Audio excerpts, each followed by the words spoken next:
What is going on, good people? We are back at it again, which means that we are black at it again. Happy Saturday to everyone. Hopefully, everybody is having a phenomenal week thus far. If you up and at it, hopefully your Saturday is off to a phenomenal start. Wherever you are, however you may be tuning in, thank you for tapping in with us. For those of you who don't know, today is a very important day. This is actually one of my favorite holidays. Today is Pan-African Flag Day. For those of us who may not be familiar with Pan-Africanism or Pan-African flag, or, I'm sure you've seen it before you, but you may not know what it's called. It's got a number of different names. Some people call it the Black Empowerment Flag, Black Liberation Flag. Other folks call it the Marcus Garvey flag, but it is the official Pan-African flag. It is the flag that you mostly see with the three big bars in red, black, and green. There has been other flags that have come up along the way that other folks have adapted to as well. But we'll get into all that a little bit later as we wait as our guests will come on and join us here soon. But today represents the 102nd year of the existence of the Pan-African flag. Last year, I had an opportunity to kind of go into full depth about the flag and this, how it originated and why it originated, and things of that nature. And I can, briefly just give a quick, I guess, what do you call that? Clip notes. So just, real quick. So going back to 1920, in August, and, also, let me stop right there and just talk a little bit about August and what August represents, for, our culture. August, is a very powerful month. August represents a lot of action historically, within our culture and within our community. Whether we're talking about whether it's enslavement rebellions, where you had a lot of Africans who were enslaved, rebelled, led some of the biggest rebellions against enslavement throughout the entire diaspora, not just in the Americas, but on the Caribbean islands, as well as going into places like, Europe, or even down to South America, in Brazil. There was a lot of slave rebellions in the month of August. Probably the most famous one is Nat Turner. I think we talk a lot about Nat Turner and his slave rebellion, rightfully so. But there were countless. There were countless slave rebellions that happened within the month of August for whatever reason. So you have that, from a historical standpoint. You also have from a standpoint of, like, I would say, political academia. You have the uprising and you have the organizing of political prisoners in state penitentiaries, particularly in California. It just wasn't, something that stayed in California. It spread throughout the state, where there was political prisoners that were locked up, mass incarceration. You had a lot of protests happening within inside the walls of folks who were behind bars. So you also have a couple of rebellions as well that happened behind those bars in prison. So there is, a rich history of things happening within the month of August. So, that's a couple of different examples of why August is so important. There's also, too, we cannot leave out the Watts riots in Watts, California, which is right outside of Compton, right next door to Compton. The Compton, Carson, Watts, that area in LA. In the '60s we had the Watts riots, which is something that's very important to understand and to commemorate as well. We talk a lot about what happened in the years of, the '90s, the early '90s, in 1992, with not only the Rodney King trial happening, but also too the slaying of young Natasha, who was a young black girl who entered into the convenience store owned by a Korean woman and was shot in the back of the head over orange juice. So you had all these different things going on that led to the quote unquote riot that people like to call it um, in 1992.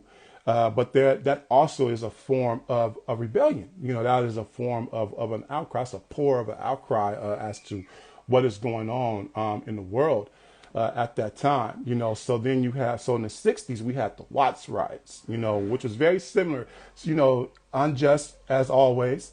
You know, you have unjust police officers who unjustly beat and kill folks within the community, and the community said, "This is it. We're not having it," you know. And then here we have a protest.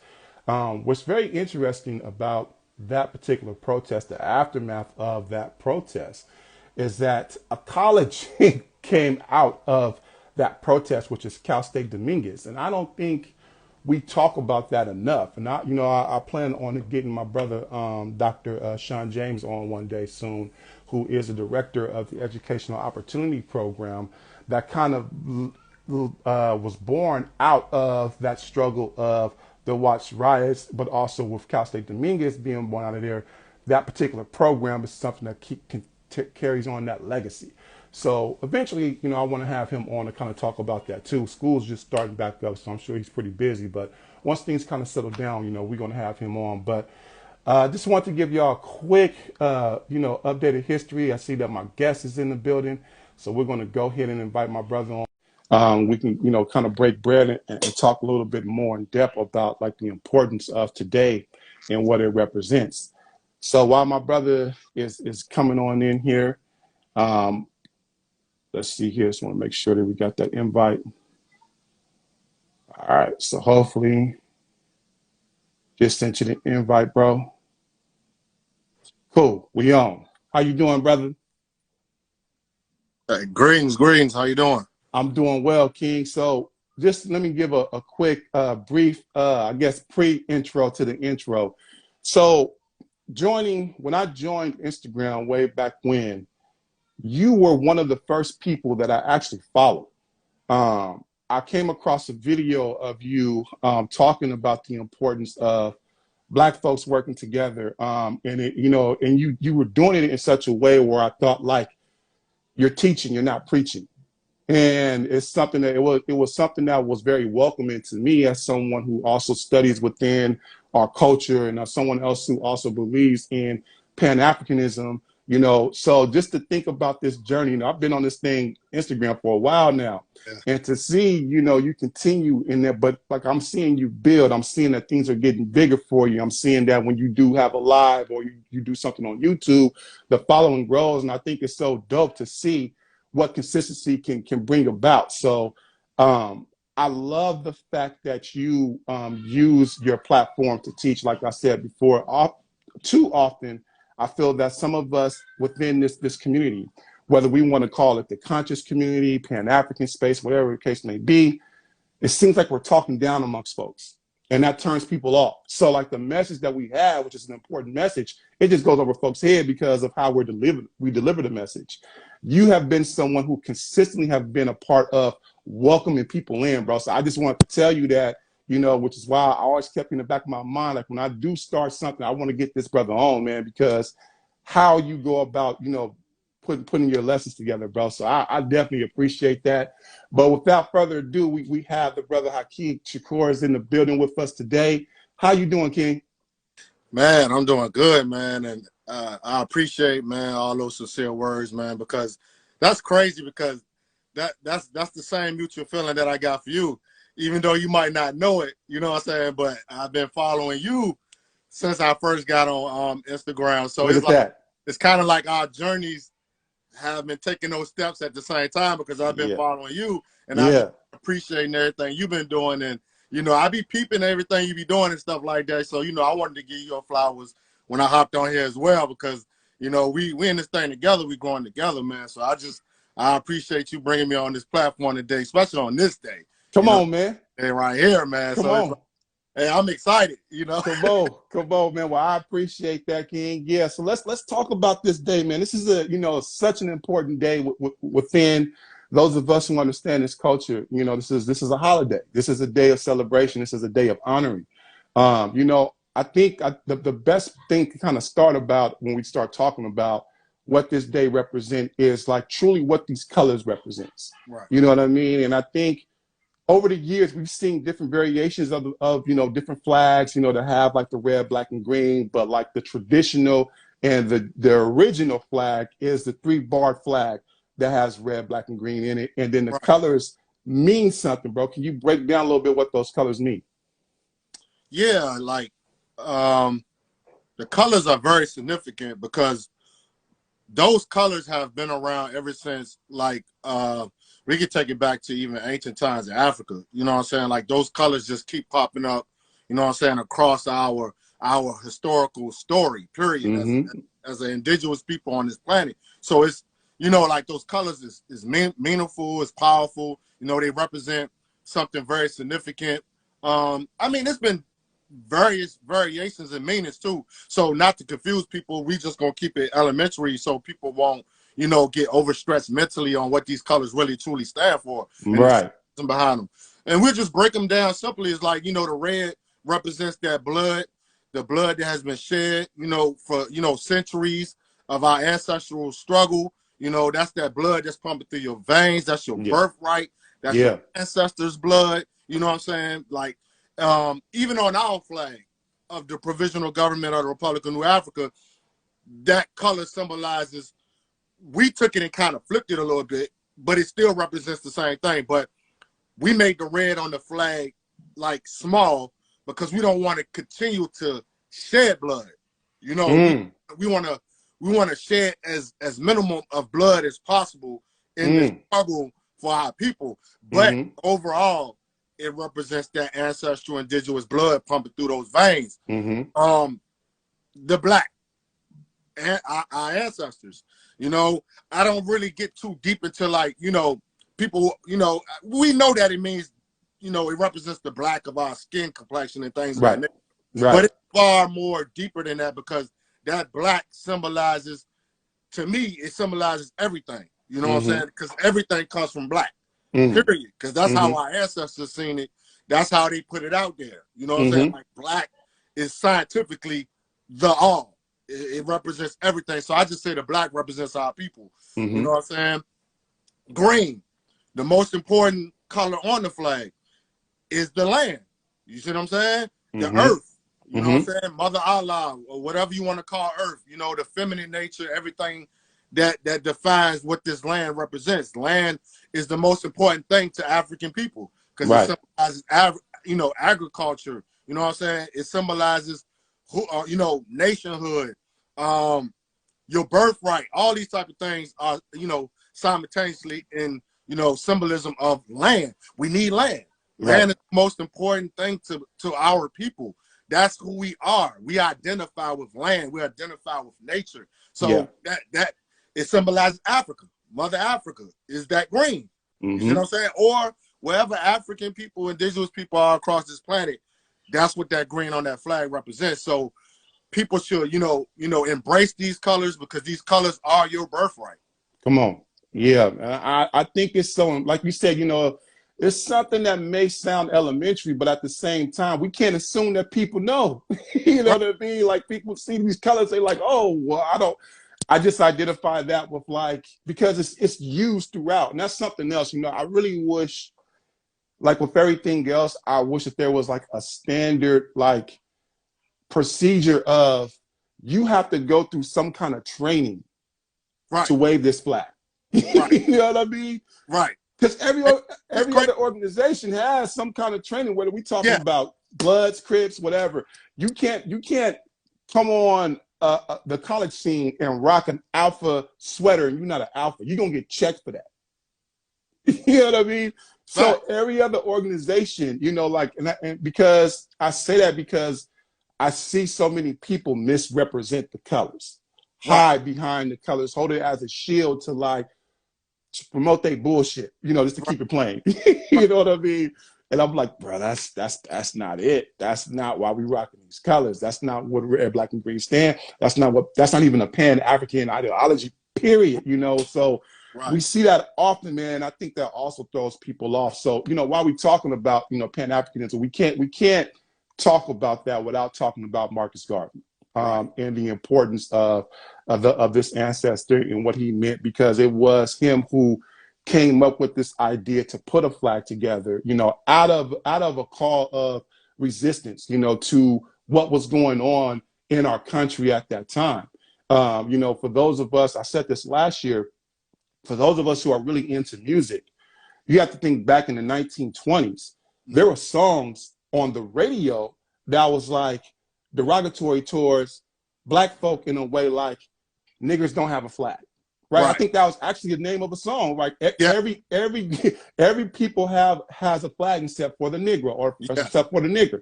Right? This was an actual song that was played on the radio that charted. So Garvey hearing this, like, we're gonna do something about that. Right. And so that's where we get that powerful quote from Garvey too, like a people without a root. It's like we get all these different quotes from Garvey, coming from that aspect of putting this flag together, man. So what does Garvey mean to you from a standpoint of how you put things together, in the scholar work that you're doing? Right. I mean, Marcus Garvey is everything. He's the genesis. You know what I'm saying?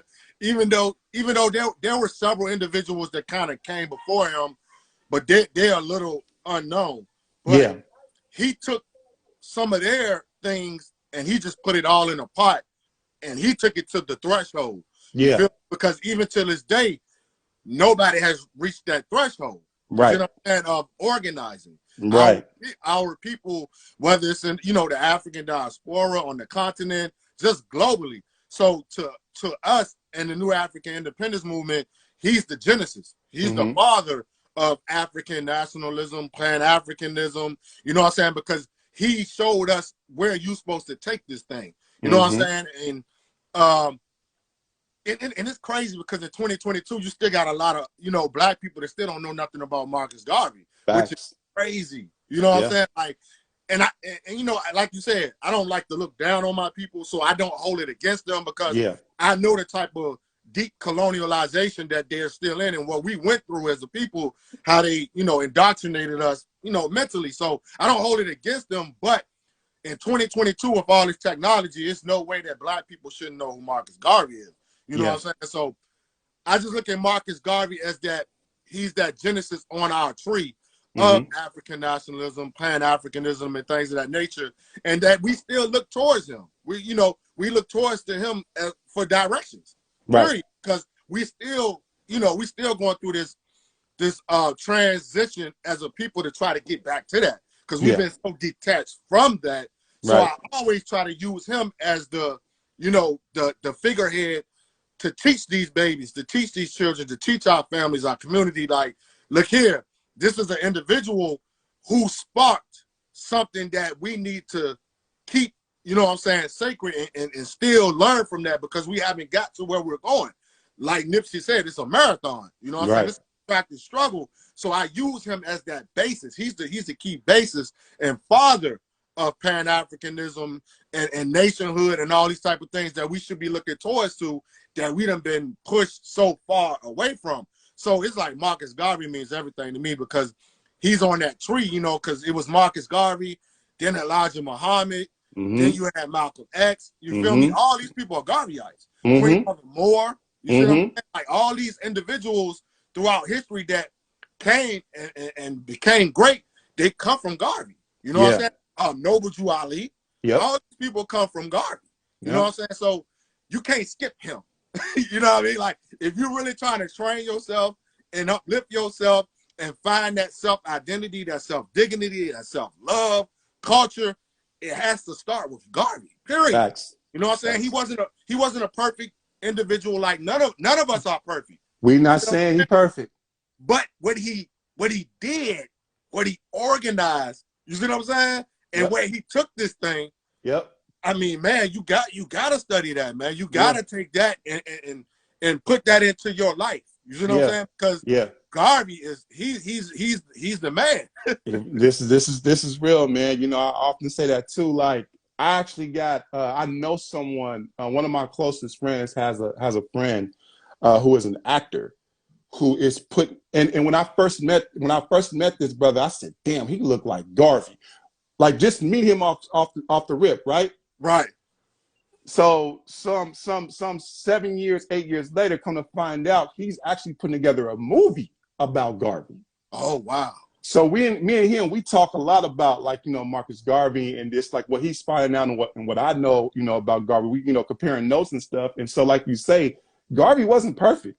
We're not sitting here to say he was perfect, bro. Garvey could get in the mood from time to time. You know what I mean? Garvey can go out here and, you know, and flex his weight a little bit from time to time too. You know, hit the whole like beef between him and Du Bois wasn't all Du Bois' fault. You know, as we as we go and learn, but also too, that's something else that I think most important. I think that's something that we can learn a lot from our history is like stop falling for the traps of division.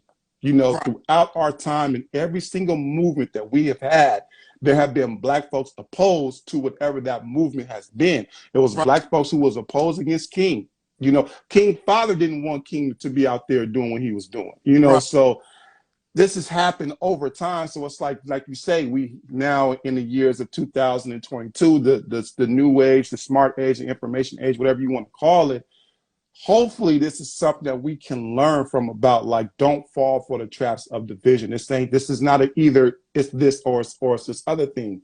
Because I feel like we all have a path to get to where we need to be. And to be honest, in order for us to truly reach liberation, it's going to have to be attacked at different angles. It can't all be from the same angle. No, it can't. You know, one thing that and I'm happy you brought this up, man. You know, when we talk about the ancestor Malcolm, we often skip over that Malcolm, along with his siblings, grew up with a father who was a Garveyite. Right. And the teachings that he would do as a pastor was from the ideology of Pan-Africanism. That's what made him a threat. It wasn't that he was, you know, preaching the gospel in the traditional sense of Christian ideology, right? It was some of that was in there, but it also was this Black empowerment piece that was in there. Yeah. And like, that's where the, you know, the Klansmen were found fault with him because he was empowering folks to, you know, stand up pretty much, right? Right. So when I watched the movie as a young person, first when I saw that movie as a young person, I'm like, every time I saw Denzel, I thought he was Malcolm. Like I could not separate, you know, the difference. But the other thing too, like watching the movie but then reading the book, I'm like, oh shit. Yes. This is deeper than I thought. Yes. You know, like and maybe it's, you know, the movie was a great movie, but again, there are certain elements of the movie that was left out. You know, there's a lot of fiction. There's a lot of fiction in the movie, I should say. Yeah, it is. Yeah. So, you know, I think that also kind of threw folks off about like connecting those two together, you know, and I think that's something that we need to do a little bit more of. Like you said, you know, we're talking about Malcolm, or we're talking about, you know, the Honorable Elijah Muhammad, or even going now to the Honorable Farrakhan. This is all aspects of Garveyism. This is aspects of Pan-Africanism, you know.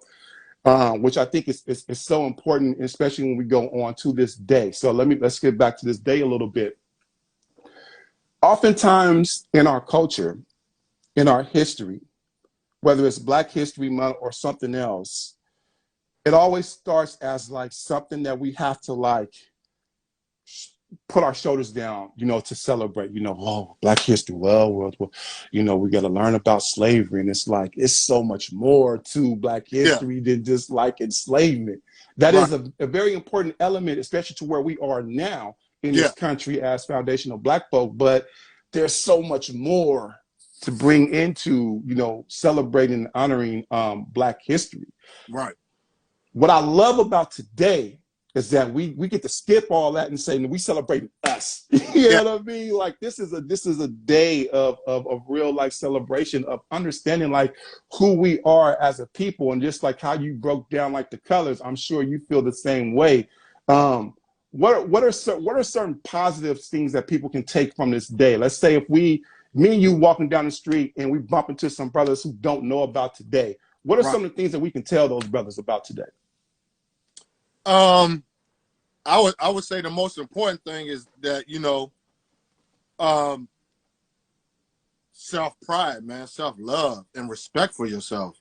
You know what I'm saying? Because this is what Garvey stood on. Like, Garvey took that and put that as one of his bases and principles, is that, we can't, as a black, especially as a black man, a new African, an African man, you know what I'm saying, in this, settler nation, the United States of America, is that, you got to have some self-pride and self-love about yourself. Because if you don't love yourself, there's no way you can love your people.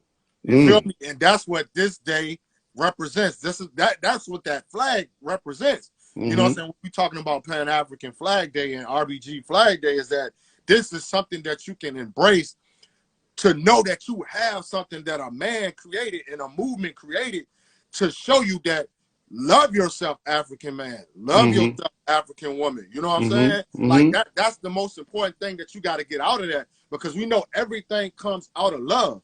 Black people are nothing without love. You see what I'm saying? That's a bar. That's a birthright. It's your bloodline, like that red on that flag. That's love. You know what I'm saying? The heart. You feel me? Like the heart of African people, the heart period, is that we can't do nothing if we don't love ourselves and love each other, because that's the type of culture we come from. So every time I see that flag, you know what I'm saying? Or even when I'm showing this flag to younger brothers, younger sisters who don't have no idea what this day or what that flag represents, I tell them the first thing that come off my lips is, I love you. You feel me? Like, I love you, brother. I love you, sister. Because so many new African people, black people in this country, foundational black, whatever you identify with, bro, is lacking love. You know what I'm saying? This is why our communities are so destabilized. This is why our communities are so in horrific conditions, because the love element is missing. And we all know that our history, our story has been that foundation of love, respect for each other. Period. That's our culture. That's what we missing today in America, is that love. So I just want people to understand that this day should be a day of black love. You see what I'm saying? Revolutionary love. You know what I'm saying? Other love, period. Self-identification love. You know what I'm saying? Because this day also represents identification. So many of our people lack identity. They don't know who they are. That's why you kill your brother. That's why you kill your sister. That's why you curse your brother and sister. This is why so much, inhumane things take place in our communities, is because we don't have no identity. A lot of us don't have no identity. They don't know what to identify with. So that's why I take this day, this great holiday of this flag, I take it and use it as a teaching tool, a strategy to show them that you do have an identity. Come on, you have identity. Like, don't get me wrong, slavery, all these type of things, it stripped us of a lot of that. You know what I'm saying? But Garvey came in 1920 Black August to show you, like, no, this is what we are. We have to work with what we got to turn to that. You see what I'm saying? This is why he chose that flag. That's why we gotta have a flag. We gotta create a flag, because that's our story on the continent. You see what I'm saying? They have always, I don't care what tribe you come from, they have always flew a flag. Period. That's a part of, and I always tell people this: we are nationalistic by scientific birth. We came into existence this way. Whether we can go to Kemet, Ethiopia, Kush, all these. They always raised the flag. So Garvey knew that, the first thing we gotta establish is a flag, because so many things can come from that to bring a people back into their right minds, as a productive new man, new woman, African man with pride, African woman with pride. He knew we had to establish some kind of symbolism, you know what I mean? That just by looking at it, starts to transform your mind back into something that, you know what I'm saying, of who you are ancestrally. No, that's such a powerful point, man.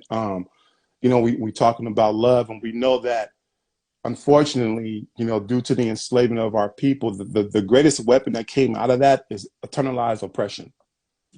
So it works to the point to where I don't have to do this anymore. You're going to do it to yourself. Yeah. You know what I mean? Yeah. Because it's been down so long, you know, and we think about like me personally, I had this experience when I was in college, man. I ran into an incredible professor, someone who I love dearly to this day. And this is the 18-year-old me with my 18-year-old knowledge going to college for the first time, you know, talking on the subject matter. And we get on the subject of like why black folks should not use the word nigga towards each other. Right. My mindset then was Tupac's affirmation of never ignorant getting goals accomplished. Yes. The professor allowed me to make my case, and he didn't shame me. But after class, he handed me a book. He said, I really want you to read this book. And when you read this book, let's have this conversation again. The book that he handed me was Dr. Carter G. Woodson, who also is a Garveyite. Yeah, exactly. The Miseducation of the Negro. Right. And it completely changed my mindset of like, oh, I understand now. I get it. So operating in love, as you say, is so important. So for me, like, since that moment, I haven't like greeted any black person by calling them a nigga. You know, I want them, as my brother Ice Life says, I want all of us to have the ability to see each other in each other. Yes. So I'm looking at you through my eyes and how I see myself, and I don't see myself as something like that. You know.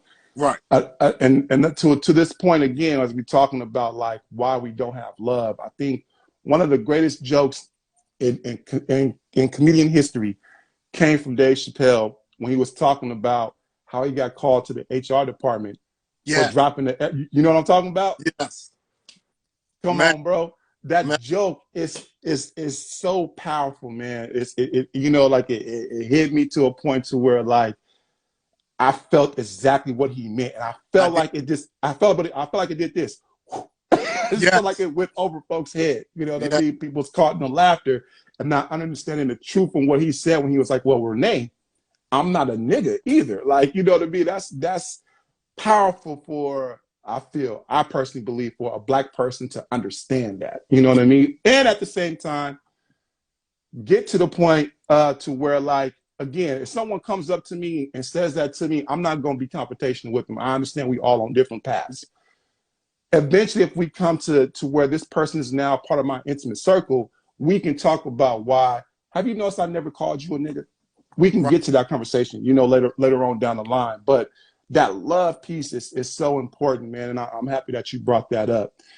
One thing I want to say before I get to wrapping things up is, going back and looking at the history of the Garvey movement, and particularly this day, on August 13th, the announcement of the flag came at a conference that was held at Madison Square Garden. Yes. So there was a UNIA conference that lasted for the entire month of August. I never heard of anything being, and it was sold out every day. Yes, it was. Every day it's sold out. Madison Square Garden is Garveyites all throughout that thing, every day. The one thing I think I can wrap my head around of something being so large was maybe a few years, well, now like 10 to 12 years ago, there used to be a thing called the Black State of the Union that I believe Tavis Smiley used to put on, and some other folks used to put this on. And one year I happened to go with my wife, girlfriend then, wife now. It was down in LA in the convention center. And when I went there, there was a sense of like motivation that came out of that experience. Just being around black folk like that. You know what I mean? Just being in it. It wasn't anything that like happened that I can pinpoint other than just being around that environment. Right. How important is it for us? Like, you know, you talk about like, you know, being a part of, you know, of the New African movement. How important is it for us to create space to where we can feel empowered to move forward, to carry on this mission? Man, that is like the most important thing, period. Just to be around African people, just to be around your people, you know, because again, it goes back to our foundations. It goes back to who we are as a people, as an African people. These are things that we did before we were forcibly kidnapped and brought over here to the Western Hemisphere. these are things we did. Like even, you know, this is why history is so important. Period. Because once you get the, you know, understanding of history, and you go back and you know, research your history and see the things that your people were doing before you were brought over here to this Western Hemisphere, and even the ancestors that were already on this continent. These are things that they did. Gatherings are the most important thing for Black people, because just being around Black people, it goes back to what I said about the love. You feel love. You see what I'm saying? And this is what we're lacking today in America, because we don't have these type of things more than we should.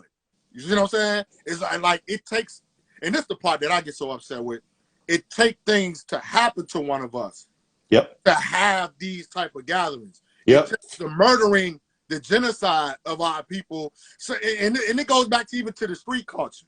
You see what I'm saying? Murdering each other in the streets, murdering your brother, killing your brother. What happens? Funerals. Only time that all your family come together. Like, it's family members you ain't seen in decades, years. But as soon as somebody get murdered or somebody passes or transitions in your family, what happens? It's a gigantic gathering. You see what I'm saying? And all of that love, everything comes to be restored again. You see what I'm saying? It's like when Black people get together, everything that we think we don't have as a people, you witness it all in that moment. You know what I mean? It's like it's a peace when Black people get together without any confusion or anything of that nature, and we get together. And going back to the International People's Negro Convention that was going on during this whole month from August 1st to August 30th, this is something that Marcus Garvey understood. He understood that I have to get African people together.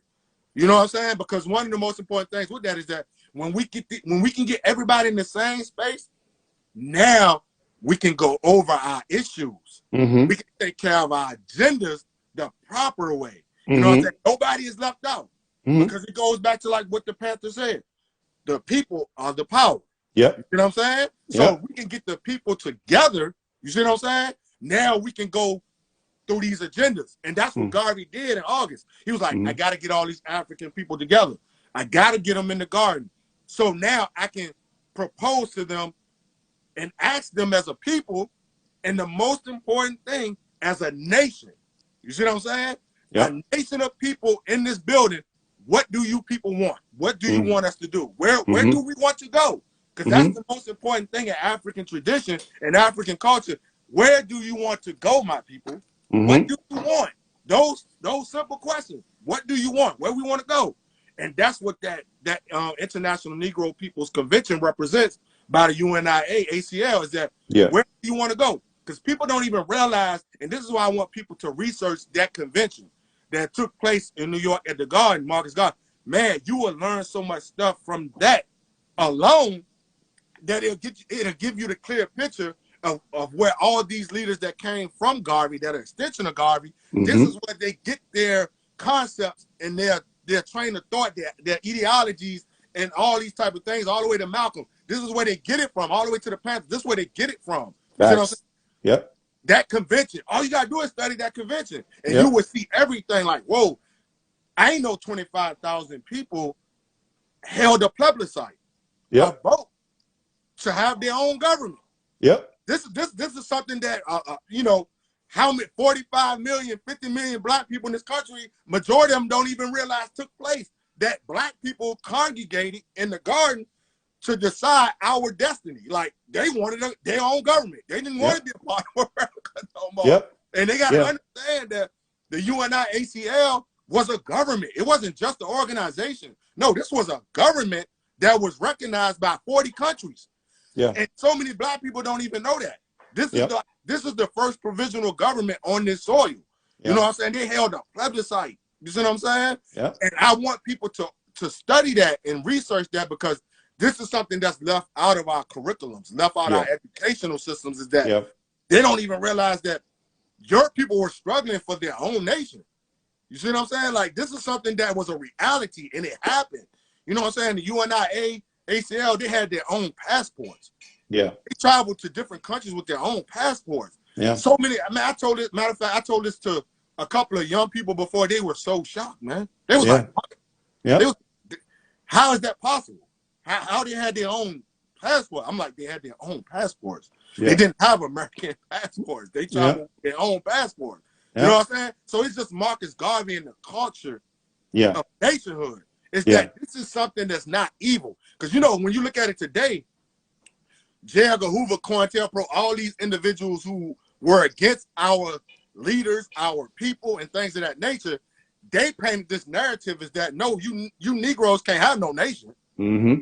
You see what I'm saying? Like, if you even had that as a train of thought, you're a criminal. Yeah. You're a terrorist. Yep. No, you got to be American. This was considered an act of treason. Act of treason. Wow. We still have Confederate flags flying this very day. But the Garvey movement was an act of treason. But we still got I digress. Keep going, bro.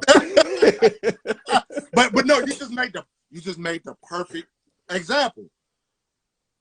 And this is the thing, and I hate, you know, I don't get too caught up in this, but we got to put it out there. We can't sugarcoat it. White people, it's okay for them to do everything that they demonize and criminalize us for. You see what I'm saying? Like, they did that. You came over here on this continent. There were nations already here because indigenous people are already identified as nations. They had their own constitutions and all that shit before they stepped foot on this soil. You know what I'm saying? But you come here, you conquer them, you genocide them, then you go to war with yourselves. Mm-hmm. The Revolutionary War. You go to war with yourselves. Y'all raising all type. I mean, it's so many flags of the American flag. It's so many designs of the flag. Like, these people were beefing with each other, trying to kill each other to establish something that they demonized black folk for. How insane is that?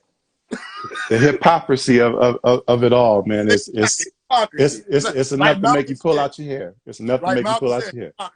Yeah. But see, the key to that all though is that's why this day is important, is because we got to show our people that this is common sense, not nonsense. This is pure common sense. This is who we are. You know what I'm saying? They took that from us. Any type of construct, a concept of nationalism, nationhood, you took that from our ancestors. We showed y'all that. We civilized y'all with that, which was, some people look at it as a mistake. You know what I'm saying? You know what I mean? Because they conquered us. They took it and conquered us with it. But my whole point is, we got to use these type of days to put these concepts of truth to our people, to make them understand that, no, it's cool to have your own flag. It's cool to have your own nationality. Because this is the most important thing black people in America got to look at. Look at your brothers and sisters in the Caribbean islands. These people, these are new African nations. All these nations are new African nations. Even the nations of the African continent. These are new African, these are new, like Kwame and Nkrumah said, these are new nations. Yeah. They didn't exist before, like the 50s and the 60s and things of that nature. Yeah. Majority of them have yet to celebrate 50 years. Bingo. Yeah. Bingo. So that's why I want people to take days like this to understand that even your brothers and sisters in the Caribbean islands, they understand the concept of a flag and land and nationhood. They got their nation. What do the black people in America got? Mm-hmm. You see what I'm saying? And I'm speaking specifically for the black people who don't want to be a part of the United States of America as a citizen. Mm-hmm. You know what I'm saying? Mm-hmm. But you know, that's your human right if you want to be American. That's your human right. You can go. We're not forcing you to, you know, want to separate from that. If that's what you want to be, that's your human right to stay with these people. Right. But you got a great segment of our population that has been standing on this for the decades. That like, no, we want our own. Right. But we think we can correct, fix, and liberate ourselves by ourselves. Yeah. You know what I'm saying? Like for ourselves. That's just common sense. Yeah. Yeah. Sometimes, and this should be common sense, you should know that the people that conquer you are not going to fix you. That's common sense. You know what I mean? And I try to explain this to even older adults. A conqueror is not going to help you fix yourself. Mm-hmm. it's only going to take you fixing yourself, just like individually. How you going to, like the things that are going on in your life, the only way you're going to fix yourself is yourself.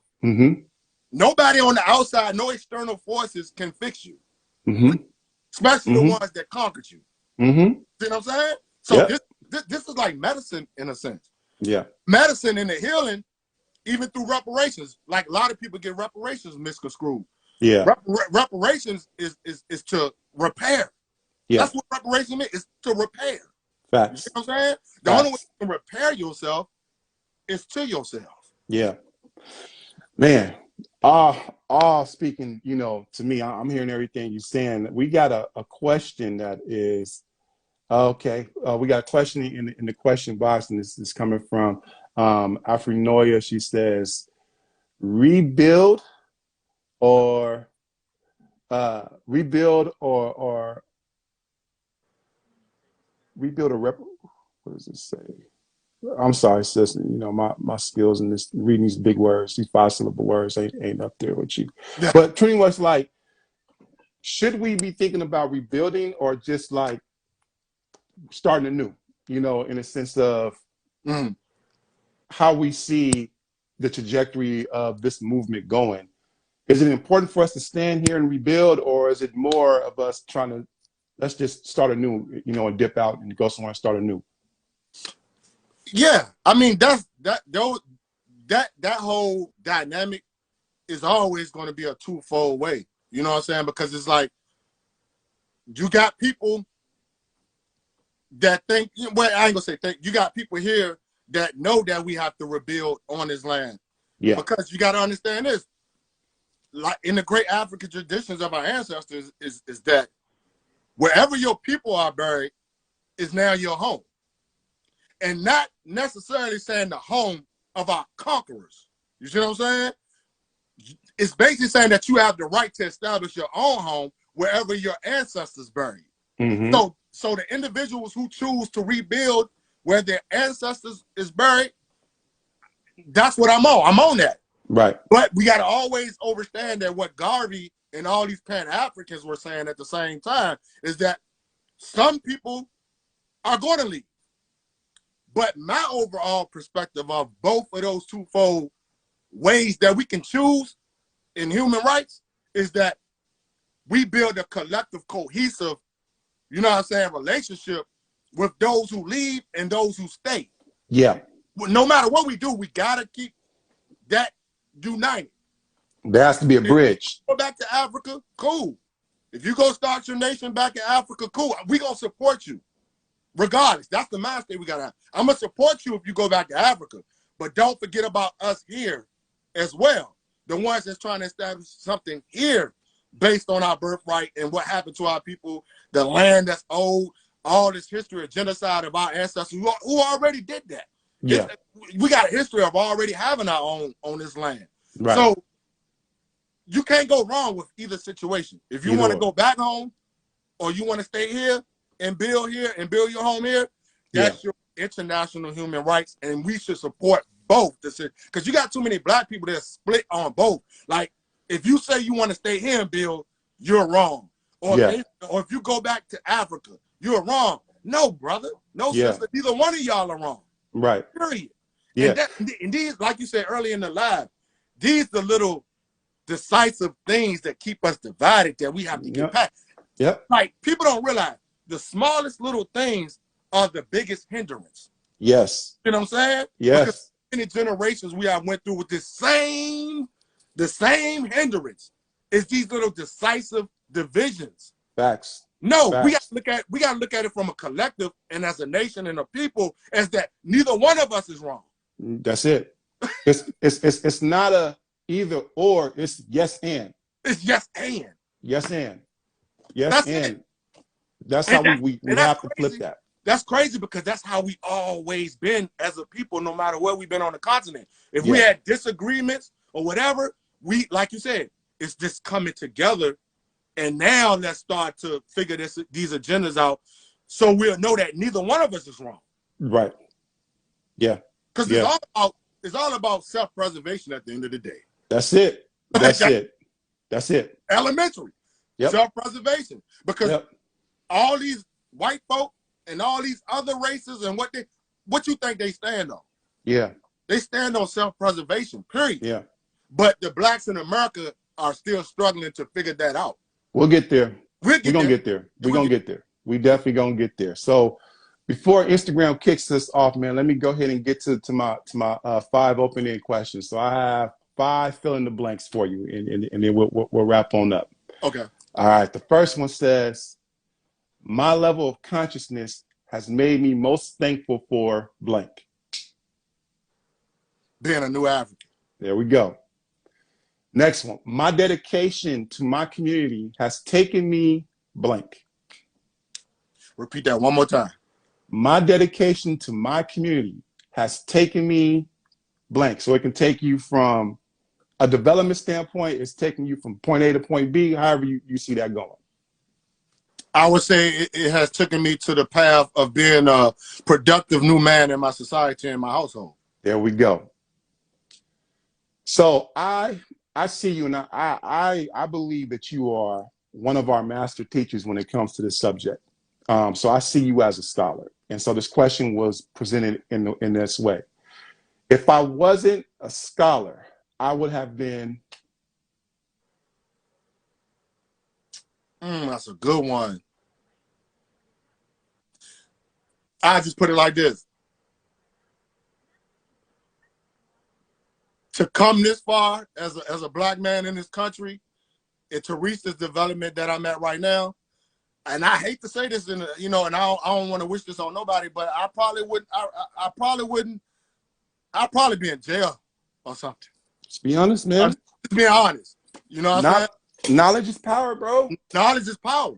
Because before this, I was lost. Yeah. So I'm gonna just keep it plain and simple. Probably in jail. I feel it. I feel it. And that kind of answers the fourth one. So we'll skip over that one. But my last question is, what do you want your legacy to be, bro?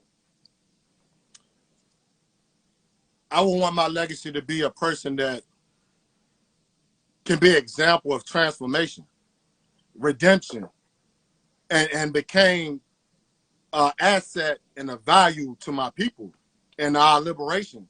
You know what I'm saying? My community, our nation, and our people, period. I just want to be an example of a person that you can take his life and look at his life and use it as a blueprint, a black print on this is something that is never too late. I love it. Like Nipsey said, it's a marathon. It's a protracted struggle that never, ever give up on yourself. Man. That's what I want my legacy to be. Never, ever give up on yourself. Man. Redemption is real. Transformation is real because I was a living example. Man. I love it. I love it, man. Well, brother, I couldn't think of anyone that I wanted to speak to more on this day. Thank you so much for spending some time with us this morning, bro, and breaking this down. I hope you go out and have an amazing day. I'm sure you will. This is a day of celebration, man. You know, I love every aspect of the way you present your knowledge, bro. Now, I wish you nothing but success on the way up. And we'll check back in sometime soon, King. Yeah, man. Asante Sana again, man. Thank you for letting me, come on this platform and use my voice. You know what I'm saying? This was a beautiful celebration of the RBG flag, and I hope everybody go out here and have a beautiful day. Raise your flags, put your flag in your front yard, put it on your house. Yeah. Teach your babies, your kids about this flag. Marcus Garvey, Black August. We don't want to leave that out. Black August. We do not. And what this month represents, which is resistance to everything that's counterproductive as our people evolving and obtaining black liberation and land and nation and all those beautiful things that come with that flag. And man, be happy, man, and be proud to be an African people and raise that flag, man. And let me say this before I get off here, because I got to throw this in there. We got to stop. We got to also teach our brothers and sisters about people who take these colors and take this flag and put it on our enemy's flag. So when you see that United States flag with red, black, and green colors on it, or that Confederate flag with red, black, and green colors on it, that is not our shit. Yeah. that shit is abnormal. I'm tired of seeing it. Yeah. It doesn't represent our people because we're not Confederate nation. We're not an American nation. We're an Yeah. African nation. Yeah. Stop putting the RBG colors on a white man's flag. And I'm done. Man. Well, you know, I think that's the best way to end it on this day, man. I think that's the best way to end it, man. So yeah, brother, thank you so much, man. We'll be tapping in again soon sometime, man. Keep going on this path, brother. I'm definitely someone who's inspired by you, bro. Vice versa. It's a mutual feeling. Indeed, King. Enjoy the rest of your day. Peace. All right, peace. Peace. There we have it, man. There we have it. Brother Haki Shakur coming through, dropping knowledge as he always does. Shout out to everybody who was on the comment. I want to apologize to my brother, Alfred Noya.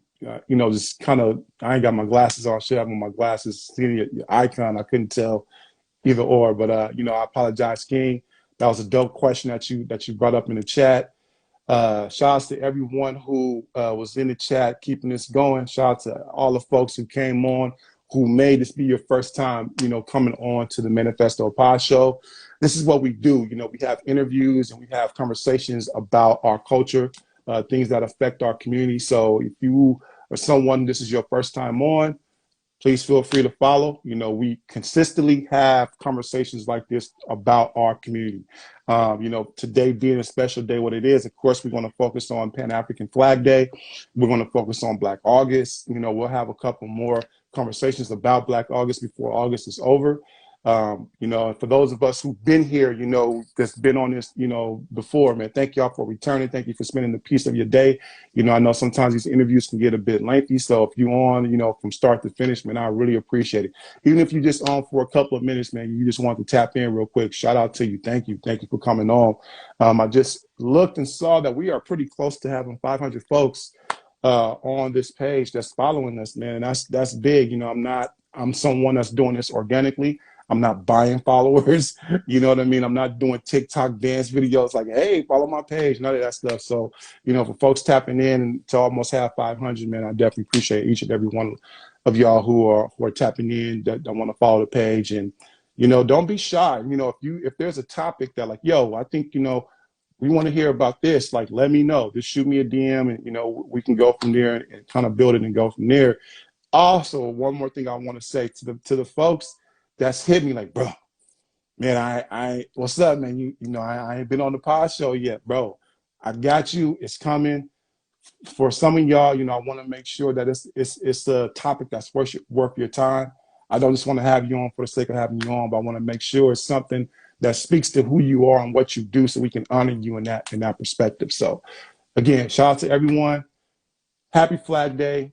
Enjoy your day today. This is a holiday. This is a holiday that is about us. It's about our love. It's about our resistance. It's about our present. It's about where we're going towards the future.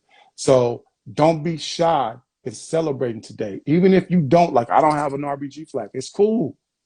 Let's work on, maybe that could be something that we do.